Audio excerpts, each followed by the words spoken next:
Hello guys, मैं आपका भाई दोस्त educator of economics love Kaushik स्वागत करता हूं आपका पीडब्ल्यू कॉमर्स वाला क्लास 11th के डेडिकेटेड चैनल पर, जो कॉमर्स वाले बच्चों के लिए पूरी पावर से, पूरी मेहनत से, पूरी शिद्दत से लगा रहता है। सारी फैकल्टीज आपके पास बहुत बढ़िया तरीके की यहां पर प्रैक्टिस करा रही हैं और बहुत बढ़िया तरीके का उम्मीद करता हूं कंटेंट इस चैनल पे आपको मिल रहा है। दोस्तों, वन शॉट्स मिलने स्टार्ट हो गए हैं हर एक सब्जेक्ट के, तो बहुत ही बढ़िया तरीके से ये चैनल चल रहा है। आपका प्यार बहुत जबरदस्त मिल रहा है। एक बार लाइव चैट कमेंट सेक्शन में अटेंडेंस लगा दो अपनी। जय हिंद जय कॉमर्स, जय हिंद जय कॉमर्स लिख के दोस्तों। कम ऑन गाइस, सारे बच्चों की अटेंडेंस आ जाएगी। आज मेरा हेयर स्टाइल भी कुछ फंकी फंकी सा लग रहा होगा, नहीं? हाँ दोस्तों, एक्चुअली क्या है ना, टीचर्स ने पढ़ाया, बच्चों ने पढ़ा, बच्चों ने मेहनत की और बच्चे लगातार रिजल्ट ला रहे हैं। मुझे भी पता है, अभी आप क्लास 11th में हो, फिर 12th में जाओगे, तो आपको भी ऐसे क्रेडेंशियल्स चाहिए होते हैं, आपको भी ऐसा विश्वास चाहिए होता है कि जहां हम पढ़ रहे हैं वो वाकई दबदबे वाली चीज है। वो इस ऑनलाइन एजुकेशन के अंदर एक बहुत महत्वपूर्ण स्थान रखती है। तो अब कॉमर्स वाले से पढ़ के सीयूईटी के अंदर जबरदस्त रिजल्ट्स आए हैं और बढ़िया तरीके से उन रिजल्ट्स में लगे हुए हैं, कलेक्शन में लगे हुए हैं। अभी काउंटिंग और है और फिर आगे चल के सीए आता है, तो सीए में भी बहुत अच्छे अच्छे रिजल्ट्स हैं। लेकिन हाल फिलहाल में बात करूंगा, रिजल्ट उनके आते हैं जो प्रैक्टिस करते हैं और पढ़ते हैं। दोस्तों, बच्चों ने प्रैक्टिस की, हमने यूनिट टेस्ट लॉन्च किया था बच्चों के लिए। जो चाहे हमसे पढ़ रहा हो या ना पढ़ रहा हो, वो भी इस यूनिट टेस्ट को दे सकता था। और जिस बच्चे ने यूनिट टेस्ट दिया है, उसके टॉप 5 कैंडिडेट्स को हम लोगों की तरफ से एक कक्षा बैच, 1-on-1 जो ऑनलाइन एजुकेशन का सिस्टम है, जो बहुत स्पेशल बैच बनाया हुआ है, तो वो कक्षा बैच 5 बच्चों को मिलेगा। लगभग 25,000 रुपए तक का इंडिविजुअली एक बच्चे को फायदा हो रहा है। तो जब वो बैच मिलेगा तो उसको बहुत सारे फायदे होंगे, 1-on-1 चीज करेगा। तो यहां पर चयन विश्वास, गोरी, सतीश कंचन, रोहन कुमार, दिव्यांश प्रताप सिंह भदौरिया, वाह भाई वाह, गली बॉय, रितांशी पाल, ध्रुवदेव, सारे बच्चों की अपनी अटेंडेंस आ गई है। ध्रुवदेव सिंह का क्वेश्चन है कि सर ये रिजल्ट कैसे चेक करेंगे? हम बता देंगे आपको, कम्युनिटी पोस्ट में मिल जाएगा आपको इसी चैनल की विद इन फ्यू डेज, जल्दी से ही, ठीक है? Okay, Ekta Garg, robin, Jatin Thakur, silent vibes, Vinay, Dinesh, come on everyone, बहुत अच्छे अच्छे नाम है यार तुम्हारे, बहुत बढ़िया तरीके से, राइट? तो शुरुआत करते हैं। मैं क्या बताने वाला हूं, मैं इस टेस्ट का पूरा सॉल्यूशन आपको देने वाला हूं, ताकि आपको तसल्ली हो जाए कि हाँ यार, ये क्वेश्चन थे, उसका आंसर ऐसा होता है, और ये एक फॉर्मेट है आंसर राइटिंग का। ताकि आपके स्कूल के अंदर अभी और टेस्ट होने हैं, टर्मिनल एग्जामिनेशन आने हैं, मिड टर्म एग्जाम आने हैं, तो उसके अंदर कहीं आपको दिक्कत ना हो। ठीक है जी, तो हम शुरू कर दे भाई। एक बार थम्स अप का इशारा दे दो, मैं शुरू कर देता हूं। और एक इंपॉर्टेंट बात आपको बताना चाहता हूं दोस्तों, कि हमने स्टार्ट कर दिया है अपने प्रो बैचेस को, जो हमने वादा किया था। जो हमारे प्रो बैचेस हैं, उदय प्रो बैच है, उसके अंदर यूनिट टेस्ट स्टार्ट कर दिए हैं। ये स्पेशल होते हैं 8 जुलाई से। देखो जी, जो नॉर्मल बैच होता है उसके अंदर वीकली टेस्ट होते हैं, प्रो बैच में भी वीकली टेस्ट होते हैं। प्रो बैच वालों को एक सब्जेक्टिव टेस्ट देने का मौका मिलता है, जिसको हम इवेल्युएट करके देते हैं, राइट? तो दोस्तों, यहां पर उदय प्रो क्लास 11th कॉमर्स वाले बच्चों के लिए, जिसका नाम, पूरा बैच का नाम ये लिखा हुआ है और दूसरा बैच का नाम ये लिखा हुआ है। किसी भी बैच में जाके प्रो वाले बच्चे टेस्ट दे सकते हैं। इवन बताऊं दोस्तों, आपका जो अपना बैच होगा, जिस बैच में आप पढ़ते हो, उसके अंदर टेस्ट सेक्शन अवेलेबल है, वहां जाके देख सकते हो। प्रो बैच वाले के आइकन के अंदर जहां पर बैच होता है, वहां पर कॉम्प्लीमेंट्री बैच का ऑप्शन भी आ रहा होता है। तो कॉम्प्लीमेंट्री बैच में एक स्पेशल बैच बनाया है, Uday 2026 class 11th commerce master test series है ये वाले बैच में जाओ, आपको फ्री ऑफ कॉस्ट, मतलब जो प्रो बैच वाले बच्चे हैं पढ़ सकते हैं। टेस्ट का सिलेबस, डेट या दूसरी कोई भी डिटेल है, वो यहां पर अटेम्प्ट कर दी है। आप जितनी बार चाहो उतनी बार इस टेस्ट को दे सकते हो, लेकिन पहली बार जो आप टेस्ट दोगे with in the given time framework, उसको हम प्रॉपरली इवेल्युएट करके देंगे दोस्तों। प्रोवाइड करेंगे आपको कि आपने कैसा आंसर लिखा और कैसा आंसर एक्सपेक्टेड होता है एग्जामिनेशन में। ठीक है, चयन विश्वास बिल्कुल ओके रिपोर्ट मामला है। अक्षत बिल्कुल सही, सब बच्चों ने बोल दिया। बच्चे पूछ रहे हैं कैसे हो सर, ओके रिपोर्ट है, बहुत बढ़िया। यहां पर 10 एमसीक्यू थे, टोटल मिला के 16 क्वेश्चन थे। मैं आपके साथ एमसीक्यू सॉल्व करूंगा, आप भी साथ साथ में आंसर दे सकते हो। जैसे कि ये क्वेश्चन है, मैंने यहां पोल चला दिया, आप लाइव चैट में ABCD जो भी आपको सही आंसर लग रहा है वो लिखो। तो पहला क्वेश्चन स्टैटिस्टिक्स का है दोस्तों, असर्शन रीजन वाले क्वेश्चन है। असर्शन और रीजन वाले क्वेश्चन को देखकर डरा मत करो। इन क्वेश्चंस में आप मान के चलो कि आपको 2 लाइन गिवन है, बस A और B। इन दोनों लाइन को चेक करो कि ये सही है या गलत है। तो सबसे पहले लिखा है statistics helps in understanding economic data. Stats की हेल्प से हम इकोनॉमिक डेटा या नंबर्स को समझ सकते हैं। ये लाइन बिल्कुल ट्रू है, चैप्टर नंबर 1 के अंदर बताई हुई है। अगली line, it always provide exact and error free conclusions. दोस्तों जब ये दूसरी वाली लाइन पढ़ूंगा ना मैं, तो मुझे पता चलेगा यार statistics always error free conclusion provide नहीं करता। यहां पर स्टैटिस्टिकल एरर्स होती है। सैंपलिंग वाला चैप्टर देखोगे, चैप्टर नंबर 2, तो वहां पर एरर मिलेगी। तो ये फॉल्स है। अगर दोनों लाइनें सही होती तो ए और बी में से एक आंसर होता, फिर उसकी तरफ जाते। अगर दोनों में से एक भी गलत है तो सी और डी में से आंसर होगा। यहां लिखा है आर इज फॉल्स, आर मतलब सेकंड लाइन, ये फॉल्स है, पहली वाली ट्रू है। सी के साथ चले जाएंगे। आप लोगों ने भी अपने आंसर दिए होंगे यहां पर।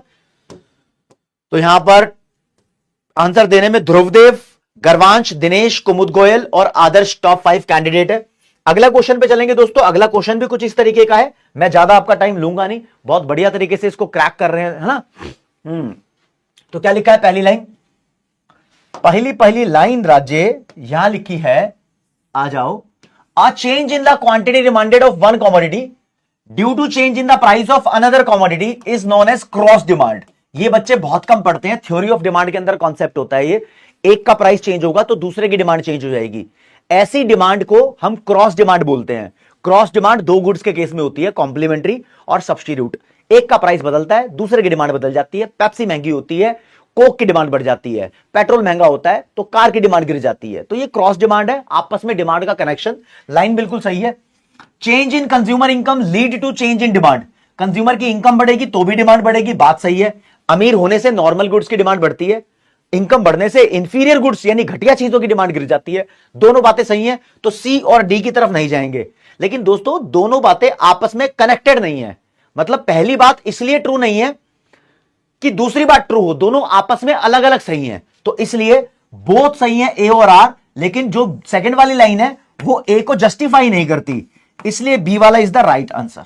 देखो जिस बच्चे को असर्शन रीजन के क्वेश्चन करने नहीं आते ना, उन बच्चों के लिए एक बात बताऊंगा। कॉमर्स वाला यूट्यूब चैनल पे असर्शन रीजन की नंबर 1 ट्रिक डाली हुई है। 11 मिनट की वीडियो है, चाहे आपका इंग्लिश हो, अकाउंट्स हो, बिजनेस स्टडीज हो, इकोनॉमिक्स हो, कोई भी सब्जेक्ट हो, हर एक सब्जेक्ट का असर्शन रीजन का क्रैक करने का फॉर्मूला सेम है। वो फॉर्मूला बता दिया है, एक बार जाके वहां पे देख लेना। ऐसे लिख देना यूट्यूब पे, असर्शन रीजन कॉमर्स वाला नंबर 1 ट्रिक, बस कॉमर्स के तरीके से आपको पता चल जाएगा। अगला क्वेश्चन थारे सामने पेश कर रहे हैं, फिर ऐसा ही है। क्या लिखा है, and indifference curve always convex to origin. Indifference curve always convex होता है और रीजन होता है एमआरएस का गिरना, एमआरएस ऑलवेज डिक्रीज। ये भी ठीक है, ये भी ठीक है, और सेकंड वाला इसका रीजन भी है, राइट। कोई आपसे पूछ ले एमआरएस क्यों गिरता है, तो it is because of the law of diminishing marginal utility. बहुत सारे टीचर पढ़ा रहे हैं, बहुत सारे टीचर साबित ही नहीं कर पाते इस कनेक्शन को। लाइव क्लास में पढ़ाया था, ढंग से प्रूव करके भी बताया था, ठीक है। तो दोनों सही है और सेकंड वाली लाइन प्रॉपर रीजन भी है, तो ए ऑप्शन के साथ जाएंगे राज्य, यहां पर ए ऑप्शन के साथ जाएंगे। मैं नाम भी बताऊंगा टॉप 5। अरे ध्रुवदेव, साइलेंट, नीतीश, दिव्यांश, गौरव ने जल्दी आंसर दिया, कम ऑन। अगले क्वेश्चन पे जाते हैं। असर्शन रीजन के क्वेश्चन इसलिए डाल दिए ज्यादा क्योंकि बच्चों को इसमें ही प्रॉब्लम रहती है, राइट। क्या लिखा है, फॉर हुम टू प्रोड्यूस, तीसरी सेंट्रल प्रॉब्लम है। It is important central problem, right, important है भाई central problem. It deals with how scarce resources should be allocated among different uses. ये भी ओके रिपोर्ट है। कहते हैं जो सेंट्रल प्रॉब्लम है इसके अंदर हम ये देखते हैं, जो भी इकोनॉमी के अंदर स्केर्स रिसोर्स है, यानी जो लिमिटेड रिसोर्स है, इससे हम ऐसी कौन सी कमोडिटी प्रोड्यूस करें कि लोगों में माल बढ़ जाए। अमीरों के लिए बनाए, गरीबों के लिए बनाए, दोनों लाइन आपस में कनेक्टेड है। और जाएंगे हम ए वाले की तरफ और देखते हैं। बाबा रे बाबा, अरे कातिया, ज्यादातर बच्चे यहां पर सही है। अगले क्वेश्चन पे आते हैं और ये क्वेश्चन बोलता है दोस्तों, Which of the following scenario best reflect the application of the law of diminishing marginal utility? Law of diminishing marginal utility की करेक्ट एक्सप्लेनेशन कौन सी है? मतलब रियल लाइफ एग्जांपल दिए हुए हैं। पहली बात तो तुम्हें पता होना चाहिए, ये जो law of diminishing marginal utility है, ये अल्फ्रेड मार्शल के द्वारा दिया गया था। है ऐसा? देखो आपको करेक्ट करके बताता हूं। एक बंदा था हरमन गोसेन। हरमन गोसेन ने 2 लॉ दिए। पहला लॉ था law of diminishing marginal utility और दूसरा लॉ था law of equi marginal utility. Marshall का नाम किस लिए आता है? मार्शल भाई साहब ने इस लॉ को लॉ ऑफ डिमांड का रीजन साबित कर दिया था, इसलिए मार्शल का नाम कनेक्टेड होता है इसके साथ, वरना हरमन गोसेन का लॉ है। ये लॉ बोलता है जैसे जैसे तुम किसी चीज को ज्यादा कंज्यूम करोगे उससे मिलने वाली मार्जिनल यूटिलिटी गिरती जाएगी। तो देखो एज अ पर्सन ईट मोर, जैसे जैसे वो ज्यादा क्वांटिटी कंज्यूम करता है, स्लाइस ऑफ पिज्जा, पिज्जा आपको पसंद होगा, कौन सा पिज्जा पसंद है? फ्लेवर बहुत सारे होते हैं ना पिज्जा के, है ना? कॉर्न पिज्जा होता है, और मोजरेला, ऑरिगेनो, पता नहीं क्या क्या होता है, मेरे को नहीं पता पिज्जा के कौन से वाला पिज्जा आपको पसंद है, बताओ जरा एक बार जरा। तुम खाते हो नहीं खाते हो पिज्जा? पिज्जा पसंद है, समोसा पसंद है, ये भी बताना जरा। ऐसे कैसे बाल लग रहे हैं मेरे यार, मैं ऐसे कैसे क्लास के अंदर आ सकता हूं? नहीं, लेकिन आ गया, कोई बात नहीं यार। जैसे जैसे पिज्जा ज्यादा खाओगे तो they enjoy each slice less, तो हर स्लाइस में उसको लेस एंजॉयमेंट आएगी। यही law of diminishing marginal utility है कातिया, यही वाला इसका राइट आंसर है। और दरादन कहां गया? ये लो जी, ते ते ते ते ते ते ते ते ते ते ते ते ते ते, full stop, answer A right. और ज्यादातर बच्चे यहां सही है। हाँ भाई, सचनूर कौर, मूवी मसाला, साइलेंट वाइब, साक्षी, सादिया, आरती आर्या, दिव्यांश प्रताप सिंह भदौरिया, बहुत ही बढ़िया भाई। अगले क्वेश्चन की तरफ चलते हैं दोस्तों। ये क्वेश्चन किस मसाले में बना है देखते हैं। Why do essential goods such as salt and rice have relatively stable demand regardless of price change? जब प्राइस चेंज होता है तो सॉल्ट जैसी जरूरी चीजों की, चाहे वो खाना हो, इसकी डिमांड लेस इलास्टिक क्यों होती है? स्टेबल का मतलब कम इलास्टिक है, यहां पर लैंग्वेज चेंज की है। तो भाई साहब हमने इसके लिए फैक्टर किए हुए हैं। क्या किया हुआ है? हमने किया हुआ है नीशू। नीशू बहुत टीटीपीपी करती है, नीशू बहुत टीटीपीपी करती है। Nature, income, substitute, habit, number of use, right? Total expenditure, time period, postponement of use और प्राइस रेंज, ये फैक्टर बन जाते हैं। नीशू बहुत टीटीपीपी करती है, ऐसे करके तुम याद कर सकते हो। बहुत अच्छी ट्रिक इसकी बता रखी थी। तो जिस चीज के ज्यादा सब्स्टिट्यूट होते हैं उसकी इलास्टिसिटी ज्यादा होती है, इनके तो सब्स्टिट्यूट नहीं है, नमक की जगह क्या खाओगे। ये नॉर्मल गुड्स में क्लासिफाई होते हैं, बात तो ठीक है, लेकिन इस वजह से इलास्टिसिटी कम नहीं होती। ये नेसेसिटी है दोस्तों, हाँ, इसके बिना काम नहीं चलेगा, हाई प्राइस पर भी इनको खरीदना पड़ेगा, इसलिए इनकी इलास्टिसिटी कम होती है, डिमांड चेंज नहीं हो सकती।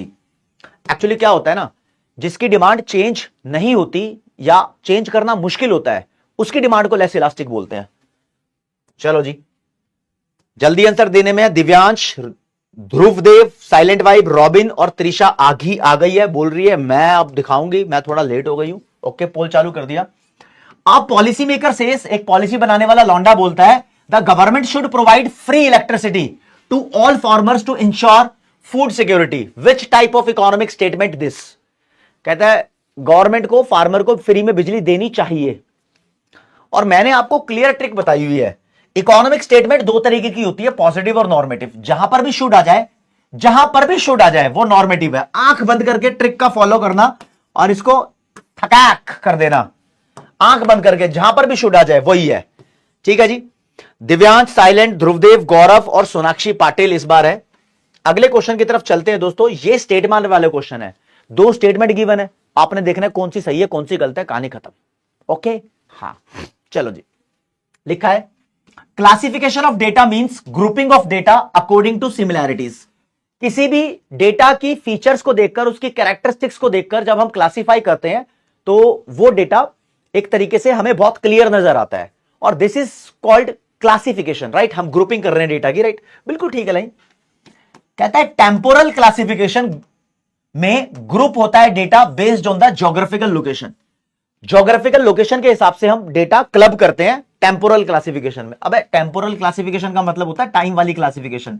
डेटा को हम टाइम के हिसाब से देख रहे हैं, पिछले साल क्या हुआ था, इस साल क्या हुआ है, 2010 में लिटरेसी कितनी थी, 2021 में कितनी है। और ज्योग्राफिकल को हम बोलते हैं स्पाशियल, प्लेस के हिसाब से, दिल्ली में लिटरेसी क्या है, चेन्नई में क्या है, ऐसी क्लासिफिकेशन। तो ये वाली लाइन तो फॉल्स है। फिर statement 1 is true, statement 2 is false. B वाले के साथ जाओ और कह दो एक बार बल्ले बल्ले ओ बल्ले बल्ले, बल्ले बल्ले ओ बल्ले बल्ले।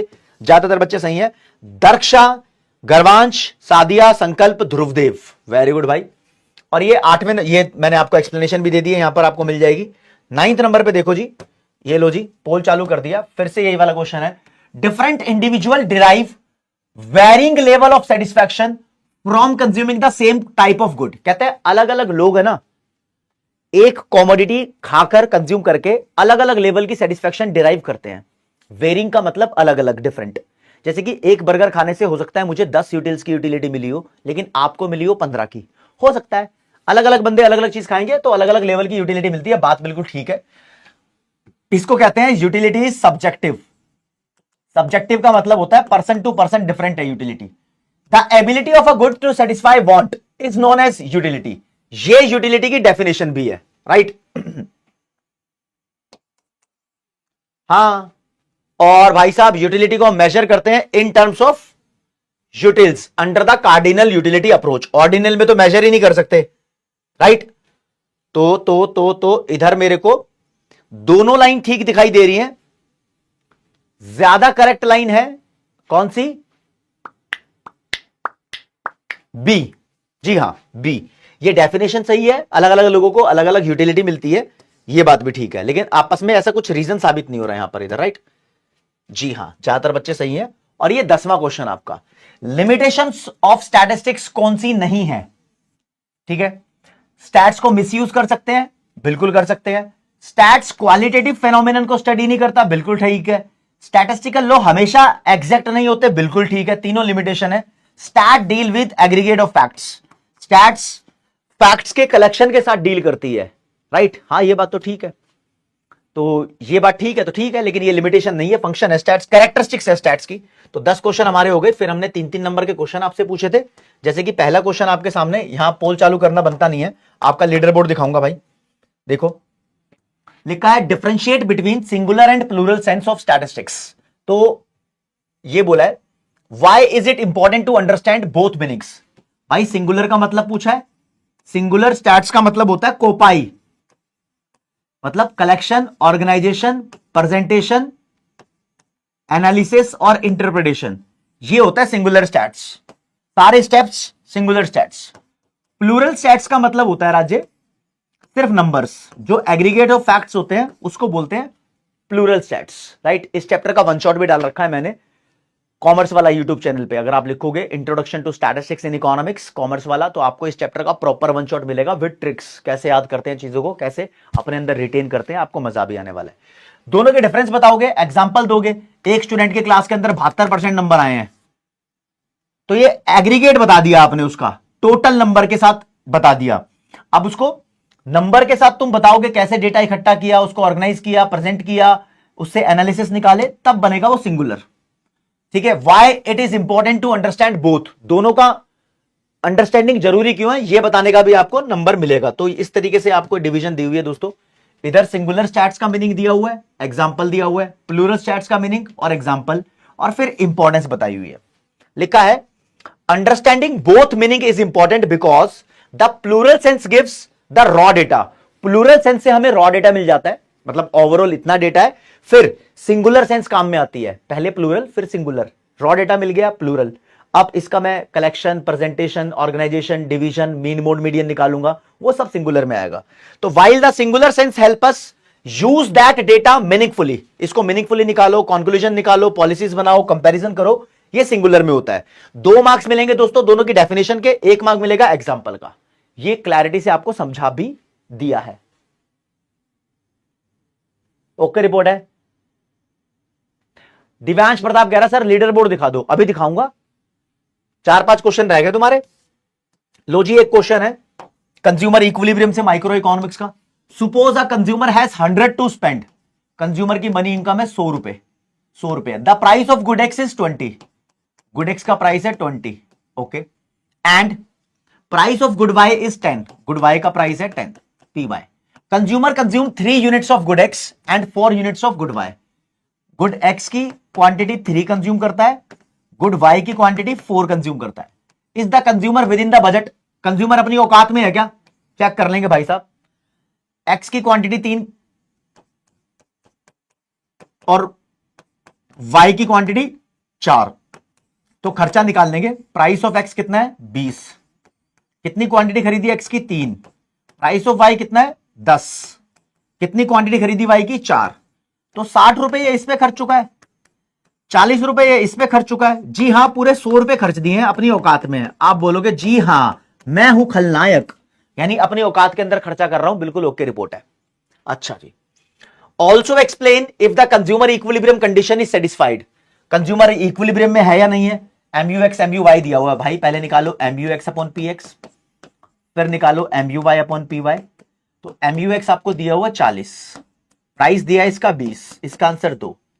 MUY दिया हुआ 20, इसका प्राइस दिया हुआ 10, इसका आंसर 2। तो दोनों बराबर आ रहे हैं, तो कंज्यूमर इक्विलिब्रियम में भी है। पेपर में कैसे करोगे, ये पूरी प्रॉपर एक्सप्लेनेशन है, राइट। हाँ, सॉल्यूशन भी डल जाएगा बैच के अंदर इसका, ये जो पूरा प्रॉपर है आपको मिल भी जाएगा। अभी हाल फिलहाल के लिए स्क्रीनशॉट भी ले सकते हो। तो ये तरीका था, क्लास के अंदर समझा रखा है, टेस्ट का सॉल्यूशन दे रहा हूं। मेरे को जज मत कर लेना कि लव सर ऐसा पढ़ाते हैं, मैं पढ़ाता नहीं हूं ऐसा भाई, समझे।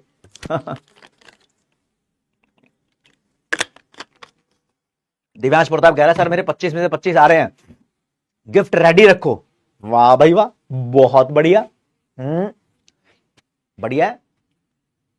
रॉबिन कह रहा है आज मस्त लग रहे हो। ऐसा मस्त हूं क्या? मुझे लगता है भाई वो पूरे बाल वाल सेट करके मस्त लगता हूं। ऐसा हूं तो ठीक है, ऐसा ही कर लेंगे आपके लिए। कहता है a survey was conducted in the 5 different cities to record average monthly income of the families. एक सर्वे कंडक्ट किया अलग अलग सिटीज में, फैमिली की इनकम जानने लग गए भाई साहब ओवर द लास्ट 10 ईयर्स। पिछले 10 सालों में सबकी इनकम कितनी है फैमिली की। Explain how this data can be classified. इस डेटा को तुम क्लासिफाई कैसे करोगे भाई? 10 साल की बात कर दी, टाइम के हिसाब से क्लासिफाई करेंगे। टाइम के हिसाब से जो डेटा क्लासिफाई होता है उसको टेम्पोरल बोलते हैं, राइट। और बोलते हैं डिफरेंट सिटी, डिफरेंट सिटी मतलब प्लेस, प्लेस के हिसाब से जो डेटा क्लासिफाई होता है वो स्पाशियल होता है। और पूछा है name the type of classification, कौन कौन सी क्लासिफिकेशन यहां पर यूज हो रही है, स्पाशियल और टेम्पोरल। पूरी प्रॉपर एक्सप्लेनेशन लिखी हुई है, स्पाशियल टेम्पोरल डेफिनेशन के साथ। तो 2 नंबर डेफिनेशन के, 1 नंबर एग्जांपल का, पूरा प्रॉपर लिखा हुआ है। ये सिर्फ मैं आपको बता रहा हूं कि जो आपका क्वेश्चन था उसका आंसर ये है। सामने से हट भी जाता हूं, आप इसका स्क्रीनशॉट भी ले सकते हो, राइट। अच्छा जी भाई, फिर 14 से 16 3 क्वेश्चन थे केस स्टडी वाले। यहां पर 6 नंबर का क्वेश्चन पूछा था, उसके अंदर 3 पार्ट, एक पार्ट 2 नंबर का। तो यहां पर पूरी कहानी लिखी हुई है मीना के बारे में। मीना रन करती है ग्रोसरी स्टोर। लेकिन इस कहानी से पहले आपको बताऊं, कभी भी तुम्हारे पेपर के अंदर ऐसा केस बेस्ड क्वेश्चन आ जाए, राज्य ध्यान रखना, आपको ये इतना बड़ा पैराग्राफ नहीं पढ़ना, आपको क्वेश्चन पढ़ना है। पहले क्वेश्चन पढ़ोगे, उसके बाद आप पैराग्राफ में क्लिक करोगे कि हां भाई वो लाइन कहां है, ठीक है। रोबिन कह रहा है सर स्पाशियल को प्राइमरी लिख सकते हैं? नहीं लिख सकते भाई, तुम्हारा गलत हो गया मुझे लग रहा है। क्या है भाई क्वेश्चन? पहला क्वेश्चन तो ये रहा, state the law of demand and explain it using Meena example. भाई साहब लॉ ऑफ डिमांड की एक्सप्लेनेशन दो। आप बोलना if other things remaining constant, price और डिमांड में नेगेटिव रिलेशन होता है, ये लॉ ऑफ डिमांड है। ये तो पैराग्राफ में भी नहीं लिखा होगा, सीधा मीनिंग पूछ लिया, आपको मजे आ जाएंगे। फिर मीना के एग्जांपल से सेट करना था लॉ ऑफ डिमांड को, तब जाके आपको 2 नंबर मिलते। इस पूरी स्टोरी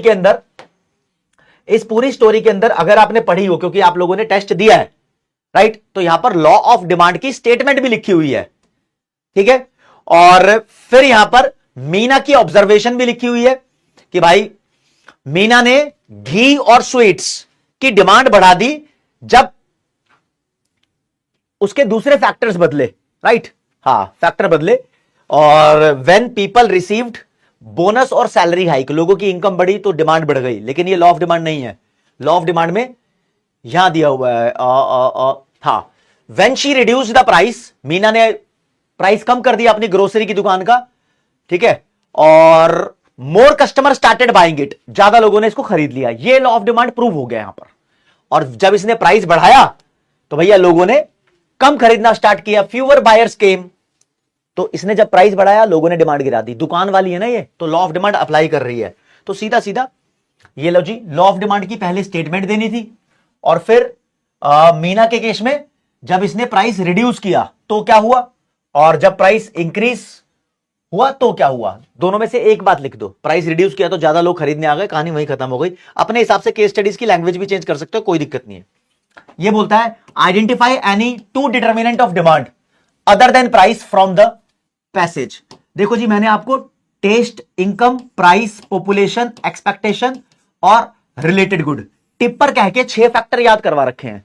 यहां पर बोलता है प्राइस को छोड़ दो अभी, उसके अलावा 2 फैक्टर और बताओ जो केस स्टडी के अंदर दिए हों। जब आपने पैराग्राफ पढ़ा होगा तो मेरे को यहां पर सीधा सीधा गुलाबी रंग से मार्क करूंगा। एक तो फैक्टर दिख रहा था भाई इनकम का, ये बोनस और सैलरी हाइक बढ़ रही है ना लोगों की, ये इनकम का दिख रहा था, right. Income level clearly mention भी है यहां पर। और when the price of sugar free sweets increased, तो यहां पर बोला हुआ है शुगर फ्री और नॉर्मल स्वीट्स के बीच में कंपैरिजन की हुई है। तो sugar free sweets, normal sweets एक तरीके से मान के चलो सब्स्टिट्यूट गुड्स हैं, राइट। तो यहां पर रिलेटेड गुड का फैक्टर भी दिया हुआ है। तो दो चीजें फैक्टर दिए हुए हैं, इसने क्लियरली लास्ट में बोल भी दिया, इनकम भी है, रिलेटेड गुड्स भी है, और दोस्तों कस्टमर के टेस्ट एंड प्रेफरेंस भी है। और भी फैक्टर्स दिए हुए थे, कोई भी दो आपको लिखने थे। यहां पर आपके लिए इनकम भी लिख दिया और प्राइस ऑफ रिलेटेड गुड्स भी लिख दिया, जो भी इसके अंदर मेंशन है। आपको पूरा प्रॉपर एक्सप्लेन करने की जरूरत नहीं थी, ठीक है। आयुष गुप्ता कह रहे ये नाम है मेरा, नाम तेरा तेरा।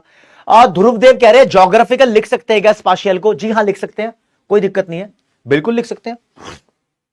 Last question from the case study बोला हुआ है explain with example how the price of related good can affect demand.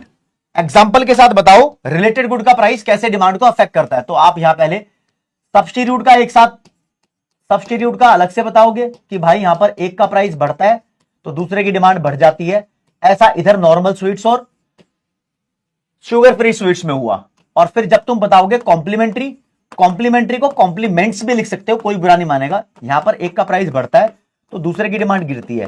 दोस्त कभी कभी क्या होता है ना, ये इसका आंसर भी लिखा हुआ है, कभी कभी क्या होता है जब आपके पास पैसेज आता है, अनसीन पैसेज है, ये केस स्टडी है, इसमें कुछ क्वेश्चन तो ऐसे होते हैं जो आपको पैसेज में से मिल जाएंगे, कुछ क्वेश्चन ऐसे भी होते हैं जो आपसे डायरेक्ट पूछ लेगा। फॉर एग्जांपल कॉम्प्लीमेंट्री गुड्स का उसके अंदर एक्सप्लेन नहीं किया हुआ, आपसे पूछ लेगा, है ना। कुछ क्वेश्चन आपके कॉन्सेप्ट से पूछ लेते हैं, ठीक है। और विद इन फ्यू डेज आपका रिजल्ट आ जाएगा दोस्तों। और बस मैंने बता दिया आपको, बढ़िया, तू भी बढ़िया, मैं भी बढ़िया, सब कुछ हो रहा है बढ़िया। लीडर बोर्ड दिखा देता हूं, मैंने पहले बता दिया था आपका ज्यादा टाइम लूंगा नहीं और लिया भी नहीं दोस्तों। मैंने यहां पर 9 क्वेश्चंस आपसे पूछे, ध्रुव देव ने टॉप कर लिया भाई, जैसा कहा वैसा ही हो गया, क्या बात है। और फिर है Divyansh Pratap Singh Bhadauria, Gaurav, Gully boy, Nikita, Jitin Thakur, Garvansh, silent vibe, Robin, Sachnoor Kaur, Sadia Khatoon, Sakshi Mittal, Shivam Singh, Ekta Garg, Adarsh, Darksha, SRJ short, Sakshi, Trisha और Monika Agarwal. These are the toppers in today's class. Thank you so much. Okay, so the test solution is done done done. बढ़िया चल रहा है बैच के अंदर। जो तुम्हारा चैप्टर चल रहा है, जो उदय 1.0 है उसके अंदर और उदय 2.0 दोनों के अंदर चल रहा है हमारा इलास्टिसिटी ऑफ डिमांड, है ना। 2 दिन के अंदर इलास्टिसिटी ऑफ डिमांड खत्म हो जाएगा। तो उदय 1.0 वो लगा इलास्टिसिटी ऑफ डिमांड कंप्लीट। उदय 2.0 का मुझे पता है पहला चैप्टर रह गया इंट्रोडक्शन टू माइक्रो इकोनॉमिक्स, वो वाला हम उसके बाद स्टार्ट कर देंगे। ओके, रिपोर्ट मामला चल रहा है। ध्रुवदेव कह रहा है कि मेरा नाम कृतिका है। अरे ध्रुवदेव सिंह, अच्छा आपका नाम कृतिका है, ओके। आदर्श भी है क्लास के अंदर। तो ठीक है दोस्तों, आज की क्लास यहीं खत्म हुई। Thank you so much, bye bye, stay blessed, stay happy. जय हिंद, जय भारत, नमस्कार, धन्यवाद।